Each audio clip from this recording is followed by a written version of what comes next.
Hey everyone, and welcome back to my channel. Today, we will be talking about one important aspect of teaching, the classroom management. Whether you're a new teacher or someone who has an experience, having a well-managed classroom is a key to create productive learning environment. So, let's dive into some tips that work for me.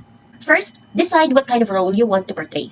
Are you going to become a friend to your students or a traditional teacher? Remember, students nowadays respect someone because of their title. So decide if you want them to look at you as a teacher or as their friend.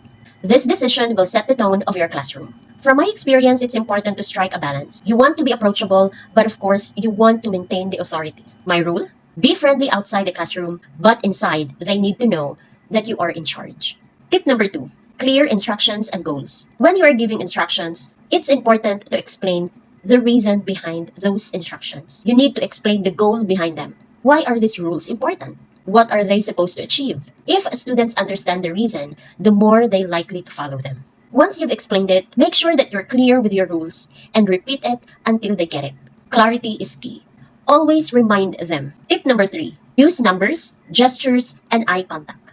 One technique that I find very incredible and useful is using numbers and gestures. And of course, maintaining eye contact. For instance, when you are about to start your class, I use a specific hand signal or gestures like raising my hand or this that gives them the signal or the cue that they need to keep quiet and to be ready for the class. You can impose different gestures inside the classroom. Whenever you're about to start the class or whenever you're having a classroom activity or whatnot, it's very important to have those to maintain organization. Not just by starting the class. For example, by passing the paper, you can use the hand gestures like this. Submit your paper in the count of 1, 2, 3, and 4 and guide them.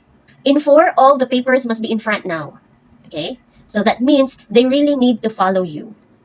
So they will really try their best not to be late in passing the papers. Also, if you're having a class activity outside the classroom, for example, you will go to the field or to the gymnasium or what, it's good to use hand gestures or numbers outside for you not to scold them in front of other students. And it's not good for you to shout outside the classroom. Just to inform or to command students to close their mouth, to listen to someone who is speaking in front, to make their line straight, to walk faster than normal. So it's really good to use hand gestures. For example, by doing this, you are giving them the cue to close their mouth. By this, you are giving them the signal to sit down. You can also do this if you wish for them to stand up, right? And if you find them talking with their classmates and there is someone who is speaking in front, then you can just give them the clue or the cue like this. As simple as this. Isn't it great? You know, you can always play with the gestures that you wanted to have. Tip 4. Weekly class performance in grading. To keep students motivated, include weekly class performance in their grading system. This creates a sense of accountability and makes them realize that by following the instruction, they are being rewarded for it, making them feel and realize too that behavior and participation can affect their grade. Not just their own grade, but it will affect the performance of the whole class. Tip 5. Be firm and serious when enforcing the rules. Being firm is crucial. When you are giving instructions, be serious and act as if it's non-negotiable. This isn't something that they can just ignore. That it's something that must be done. When they see that you're serious, they'll take it seriously too. Try to observe. If you're about to scold someone or to get angry in front of the class, and whenever you're not serious, while you're giving that instruction or when you are imposing something and then you're not serious, that it seems like you are just smiling at them or you're just giving them that friendly look, the tendency is they will not take it seriously. The worst thing is maybe some of the students will just laugh at you. So you need to take it seriously. If you are angry, then show them your angry face. If you're serious, then show them what does the serious face look like. Eye contact. Be firm with your voice, with your facial expression. Stick to your word. Observe how they follow through. And again, make it clear that there's no excuses. No one is excused. Everybody should follow the instruction or the rules. Your firmness will set the standard inside the classroom. Tip number 6. Be friendly outside the classroom. Remember to be a friend outside, but not inside the classroom. This would help students understand the difference in context. They will learn how to set their boundaries. They need to realize that, yes, you are approachable outside the classroom, but not inside the classroom, because inside the classroom, you are the teacher, you are in charge, therefore, the students are there to follow you, to respect you. Teacher is different from a friend.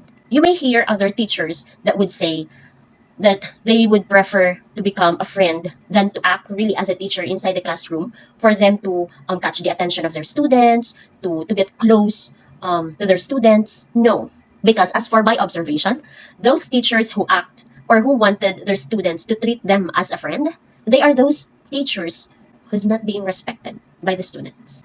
To be honest, no.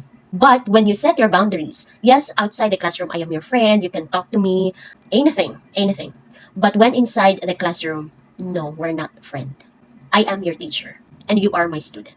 And maestro, this kind of approach isn't just effective for lower students. You'll be surprised how well it works with the higher levels as well. You know what? It all comes down on how you implement it.